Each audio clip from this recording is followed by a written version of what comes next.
saya tuh nggak ngerasa kasihan sama orang-orang yang mungkin pekerjaannya kalau di Indonesia tuh seperti tukang parkir. Oke, untuk gajinya per bulan 1.000. Kenapa laki-laki di Indonesia nggak maju cepat gitu? Masih kerjanya sama, gajinya sama, mobilnya sama, lama baru dia ganti lah, inilah. Berarti pemalas ya cowok Indonesia. Enggak, Mas. Selalu aku dengar Enggak kata pemalas. ini dari orang luar ya.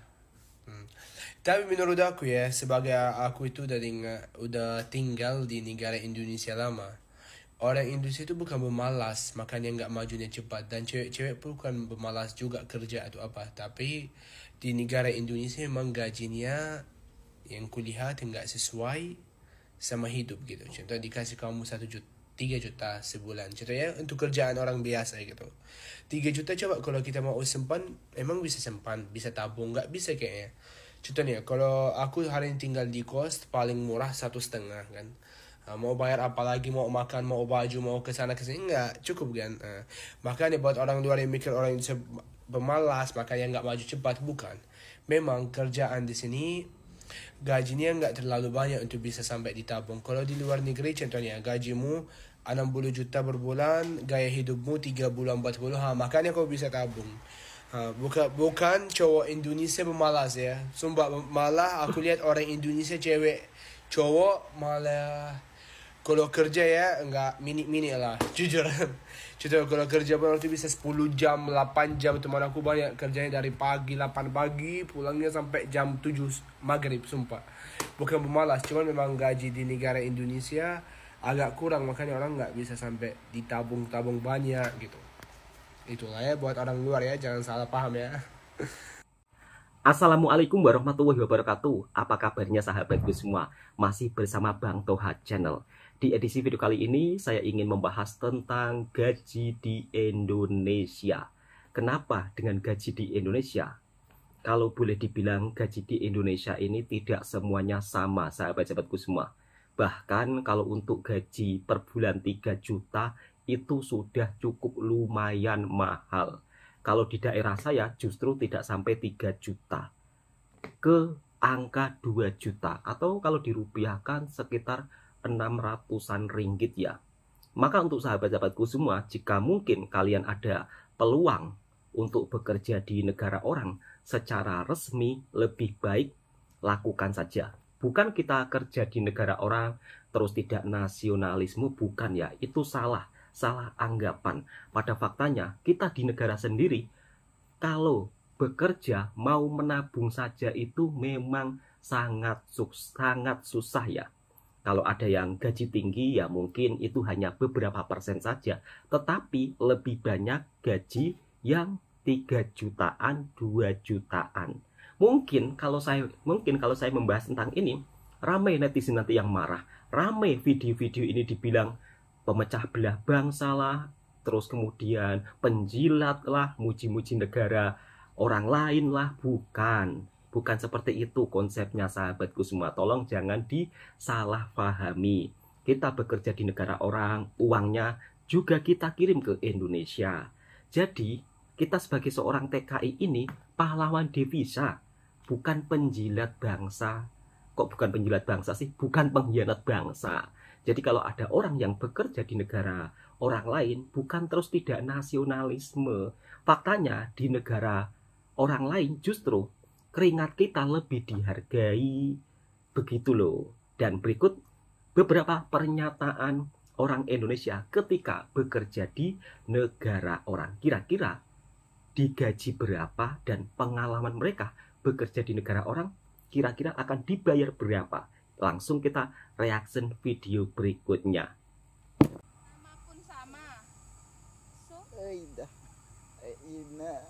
Ini mbak-mbak yang bekerja kebun di Malaysia.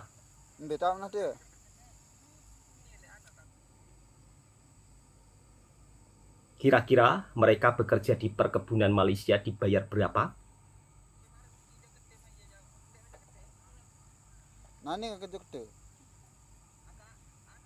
Daripada channel Mas Marsuki Teguh, beliau adalah seorang TKI Malaysia. Bismillahirrahmanirrahim. Assalamualaikum warahmatullahi Waalaikumsalam, Mas. Berjumpa lagi dengan Marzuki Teguh 2 dan channel Facebook Jejak TKI di Malaysia. Oke, yang pemirsa yang bertanya apakah ada perempuan yang bekerja di sawit? Ya, ada. Inilah dia. Tapi bukan sebagai pemanen sawit. Ini tugasnya sehari-hari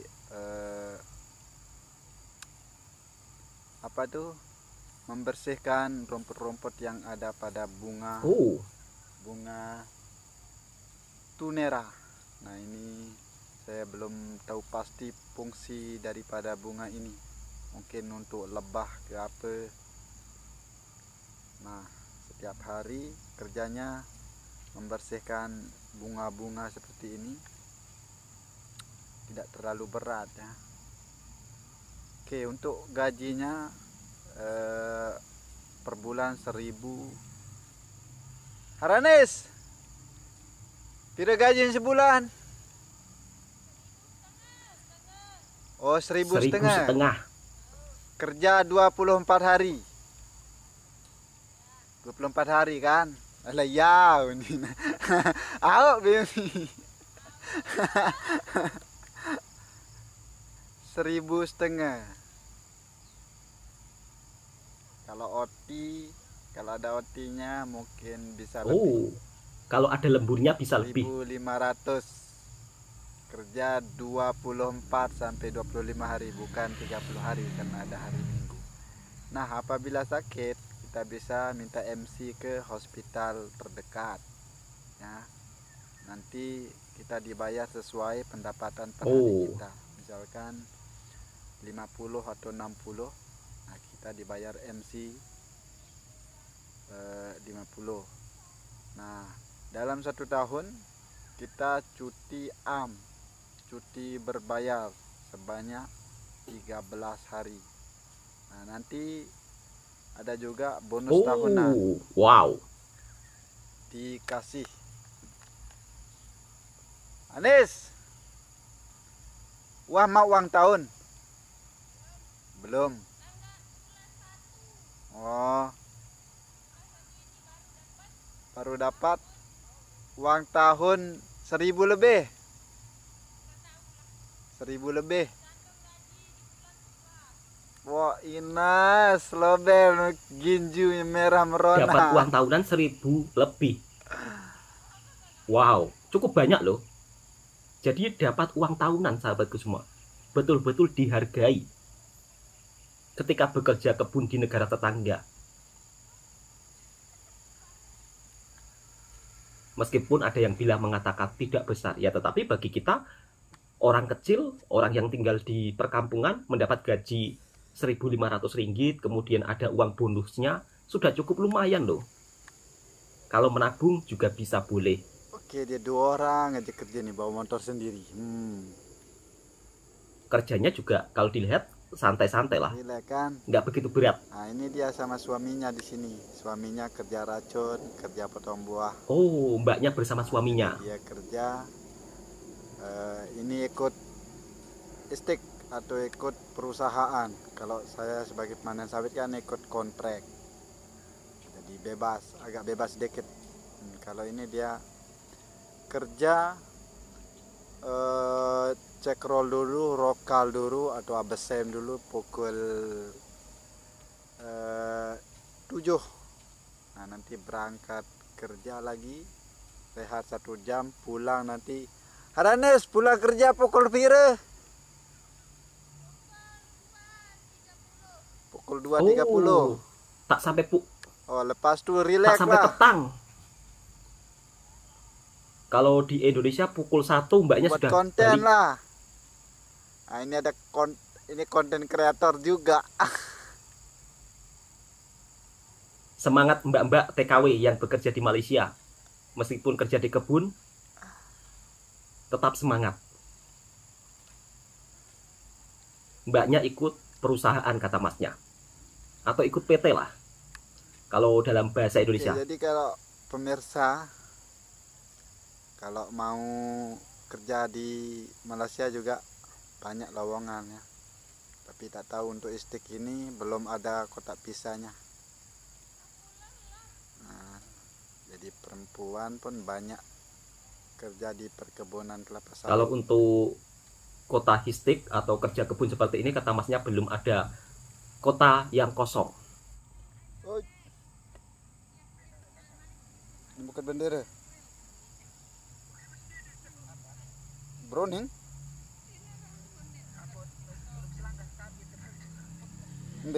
Penghasilan yang cukup lumayan, Mbak, daripada hidup di kampung. Kerja di kebun belum tentu dapat uang 5 juta atau 1.500 ringgit, masih ditambah OT lembur, sehingga pastinya kan uang lemburan bisa untuk makan, gajian masih bisa untuk menabung. Di kampung belum tentu dapat. Ini fakta yang saya alami ketika berada di kampung halaman sendiri juga, sahabatku semua. Itu sebab saya pun juga lebih suka memilih bekerja di negara tetangga di Malaysia. Karena apa? Meskipun sering dibilang gajinya tidak besar, tetapi saya bisa beli tanah, bisa beli rumah, bisa menabung. Alhamdulillah. Memang gajinya tidak besar, tetapi membawa keberkahan.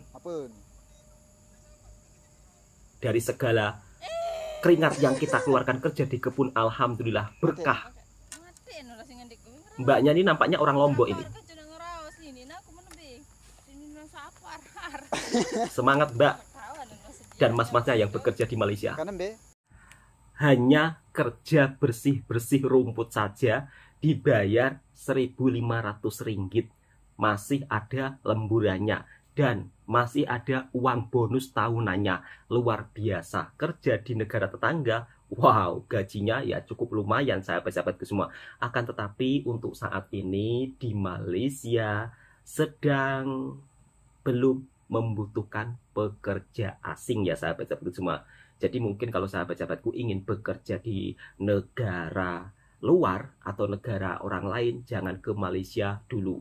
Karena apa? Di Malaysia saat ini juga sudah penuh ya untuk pekerja asingnya. Mungkin kalau sahabat-sahabatku ingin bekerja di negara lain, boleh ke Taiwan atau ke Jepang atau ke Korea. Namun semua itu juga butuh proses. Tidak semudah yang kalian bayangkan ketika melihat orang yang bekerja di negara orang, gajiannya cukup lumayan. Itu penuh perjuangan, sahabat-sahabatku semua. Saya bekerja di Malaysia itu juga penuh perjuangan. Tidak semudah yang mungkin Anda lihat di video, mungkin tiap bulan gajian, terus dengan hasil yang cukup lumayan, bisa bangun rumah, bisa beli kebun kecil-kecilan. Itu semuanya butuh kerja keras dan butuh berdoa, butuh usaha keras, sahabat-sahabatku semua. Yang penting kalau bekerja di negara orang itu jangan sampai ilegal.